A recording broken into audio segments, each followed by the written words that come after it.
이 선교가 공기를 바꾸는 것이라고 생각을 합니다. 우리 삶 가운데 만연한 이 어둠의 공기, 패배의 공기, 이런 좋지 못한 공기들을 이 복음의 공기청정기를 막 돌려서 조금 더 살맛 나는 공기로 바꾸는 것, 저는 이게 선교라고 생각을 합니다. 안녕하세요. 인천제일교회 담임 목사 이재일입니다.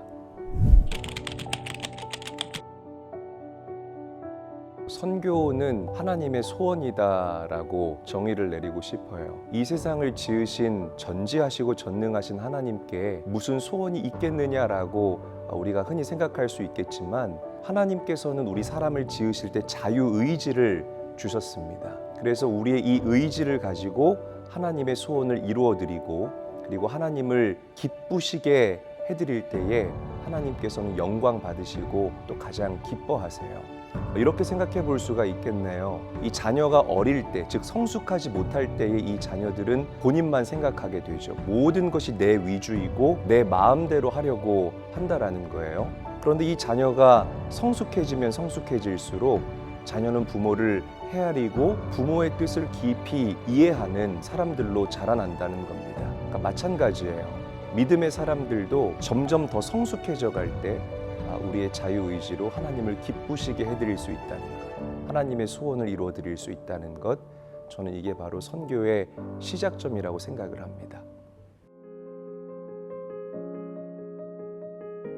이 선교가 공기를 바꾸는 것이라고 생각을 합니다. 우리 삶 가운데 만연한 이 어둠의 공기, 패배의 공기, 이런 좋지 못한 공기들을 이 복음의 공기청정기를 막 돌려서 조금 더 살맛 나는 공기로 바꾸는 것, 저는 이게 선교라고 생각을 합니다. 그러니까 내 가장 가까운 곳에서부터 시작을 한다면 내 가정, 그리고 우리의 직장, 또 우리 대한민국, 더 나아가서는 열방이 바뀌게 되고 정화가 되는 기가 막힌 일들이 일어나지 않을까라고 저는 생각을 해봅니다.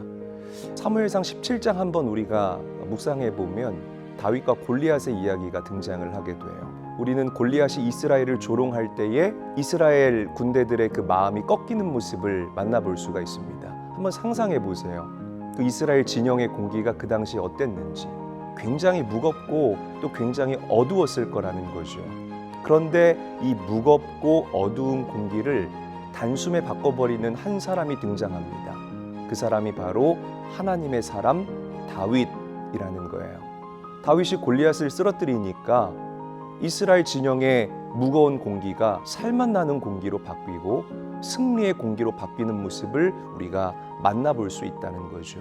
이게 바로 선교입니다. 우리 가장 가까운 곳부터 공기를 바꿔나가는 작업, 저는 이것이 바로 선교다라고 말씀을 드리고 싶습니다. 성경에 야베스라는 인물이 등장합니다. 이 야베스라는 이름의 뜻은 고통 혹은 어려움이라는 뜻이에요. 부모가 자녀의 이름을 지을 때 자녀가 잘 되기를 바라는 마음에서 이 축복된 의미를 지닌 이름을 짓는 경우가 많은데, 근데 왜 자신의 아들의 이름을 지을 때에 부정적인 의미의 이름을 지었을까? 여러분, 이유는 간단합니다. 바로 이 야베스의 이름이 상징하는 것이 그 당시 이스라엘 백성들의 시대적인 상황을 대변해주는 의미를 지니고 있는 것이에요. 요즘 이 시대가 우리에게 던져주는 대표적인 키워드가 뭐죠? 불확실성 아닙니까? 그 당시 이스라엘 백성들의 그 시대적인 상황이 굉장히 불확실하고 굉장히 어두웠다는 거예요. 그러나 야베스는 불확실했던 이 자신의 삶을 확실한 은혜로 채워주시는 하나님을 만나게 됩니다. 저는 이게 바로 이 복음의 진수라고 생각을 해봐요.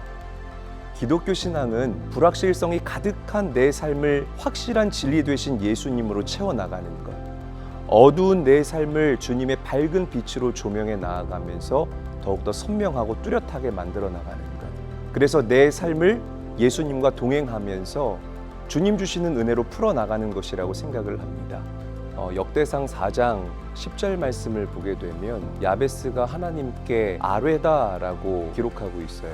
영어로 cried out이라고 쓰게 되는데, 야베스가 하나님께 울부짖으면서 하나님의 옷자락을 붙잡는 심정으로 울부짖으면서 기도했다는 거예요. 야베스가 이렇게 기도했겠죠. 하나님, 정말 고통스럽고 어렵고 어두운 내 삶의 유일한 소망은 오직 하나님 한 분밖에 없습니다.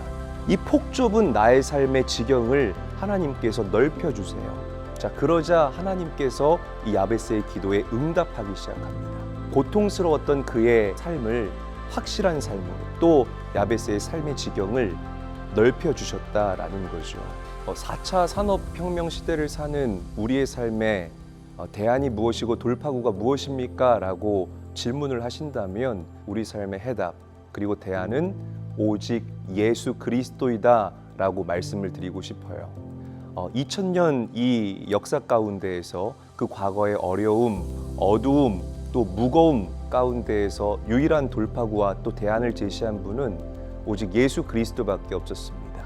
아무리 시대가 변하고 과학이 발달했다 할지라도 이 시대의 유일한 소망, 그리고 정답, 대안은 예수 그리스도밖에 없다고 저는 확신합니다. 여러분, 우리 인천제일교회 문턱은 굉장히 낮습니다. 누구든지 들어오셔서 함께 복음으로 새로워지는 그 하나님 크기를 경험할 수 있는 곳입니다. 어둠의 공기에 휩싸여서 어려워하고 있는 분들, 무거운 공기에 짓눌려서 힘들어하시는 분들, 또 야베스의 인생처럼 고통 가운데, 어려움 가운데 시달리고 있는 분들이 계신다면 우리가 하나님께 기도하면서 이 복음의 공기청정기로 좀 살맛나고 숨쉴 만한 공기를 한번 우리가 함께 맛보아 알기를 원합니다. 누구든지 오십시오. 그리고 함께 이곳에서 나를 변화시키는 하나님의 손길을 경험했으면 좋겠습니다. 그리고 이후에 하나님을 기쁘시게 하는 일 가운데에 우리의 삶을 드리는 그런 영적인 성숙함을 우리 모두가 맛보아 알게 되기를 원합니다.